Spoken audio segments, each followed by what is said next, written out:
Notice anything special about my MacBook Pro here? How about now? And now? So if you've read the title, you know that I am reviewing a clear clamshell case for my MacBook Pro 2021 year model 14-inch. The idea originally behind the purchase was so that I could customize my MacBook Pro by applying stickers and whatnot without actually leaving residue on the actual MacBook, just like my old MacBook Pro here. And I wanted a clear case because, Apple's design is something to behold and not to be covered up. So brand new, it comes in this packaging, and actually it also comes with a touchpad cover, a screen protector, and a keyboard cover, all of which I recommend to not use. Also, Apple has a specific note on their website warning to not use these when you close your MacBook because of the tight tolerances between the screen and the keyboard and the potential damage it can do to your screen. So I'm only really interested in the case here, and I picked this particular one because it does cover the corners on the bottom, as you can see here. Not all cases do, and I think this is very good, especially with the corners being a high potential risk dropped area. I like that this case is really easy to install and all the cutouts are very precise. So you can see, for example, the vents here on the bottom sides are all nicely open. And then, of course, where your ports are, it is completely unobstructed. I have no problems plugging in and removing any of my cables.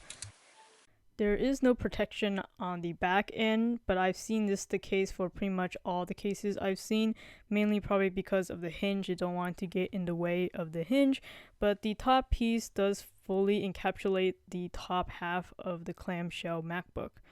You can see at the bottom here that they have additional raised rubber feet.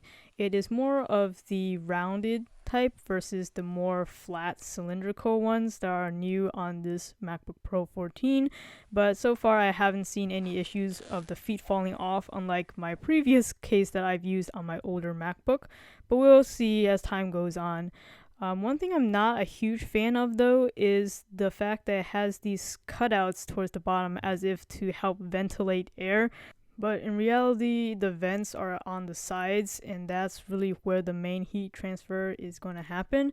Instead, what I'm finding is that these slots let in dirt, debris, and any unwanted mini particles to get stuck in between the case and the bottom of the MacBook.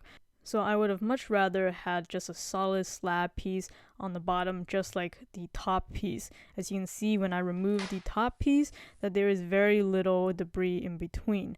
Luckily, it's not too much of a hassle to remove the case, so periodically I would remove it so that I can give my MacBook as well as the case a good wipe down.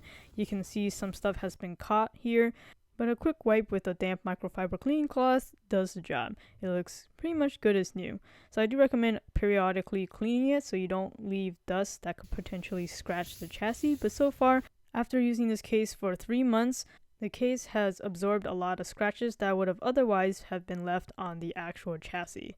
Yet despite the scratches, the case has remained very clear. It doesn't become cloudy, unlike my previous case that I used on my old MacBook Pro. And it also has remained very transparent. As you can see, there's no hint of yellowing at all. If there was a gripe that I would have with this case is the fact that there's a little bit of overlap with the top and the bottom piece, so that if you were to hold the MacBook Pro a certain way, it will kind of squeak. So you can hear it kind of here. I think originally it was more of a big deal because it would occur when I was carrying it normally from the center, but now it seems like it only squeaks if I hold it from the corner, which is usually not how people would hold it anyways. Because it is smooth plastic, it may be a little bit more slipperier to hold, but I think it's still okay. The original MacBook Pro was also a little bit slippery anyways. But I think the only thing that I truly miss from having a bare MacBook is the sound that it makes when the lid is closed.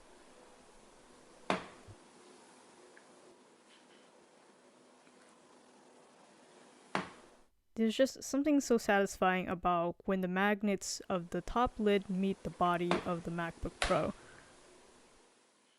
But honestly, I'm pretty impressed with this case so far. You can see it definitely absorbed quite a few scratches, and if it's anything like my old case, it should be able to protect against light drops and instead would just crack the case versus actually denting my MacBook Pro.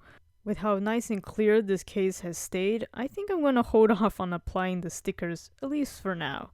So if you guys are also interested in this case, as usual, I'll have the link in the description. Please like this video if you found it helpful and subscribe for more videos like this. Thanks for watching.